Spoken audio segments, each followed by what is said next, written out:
এটি হচ্ছে খাদ্য অধিদপ্তর। ঠিক খাদ্য অধিদপ্তরের পাশেই একটি বাস পার্কিং করে রাখা হয়েছে। একটি বাসের সাথেই আরও একটি হচ্ছে ব্যক্তিগত গাড়ি কিন্তু পার্কিং করে রাখা হয়েছে। দুটি সরকারি গাড়ি, এই বাসটিও সরকারি, এই গাড়িটিও সরকারি।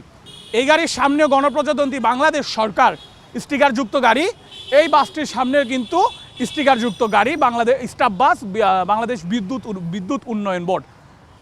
এই গাড়ি চালকদের ভাষ্য হচ্ছে সরকারি গাড়ি, সরকারি রাস্তা, এজন্য পার্কিং করে রেখেছি।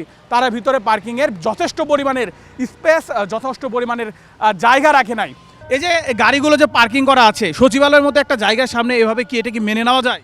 না, এটা মেনে নেওয়া যায় না, একেবারেই না। আমি জাস্ট, আপনি খেয়াল করেছেন, আমি মাত্রই এসেছি এখানে, এখনই বের হয়ে যাচ্ছি। এই এলাকায় কোথাও কিন্তু পার্কিং করার মতনও কোনো ফেসিলিটি নাই যেখানে আপনি গিয়ে পার্কিং গাড়িগুলো রাখতে পারবেন।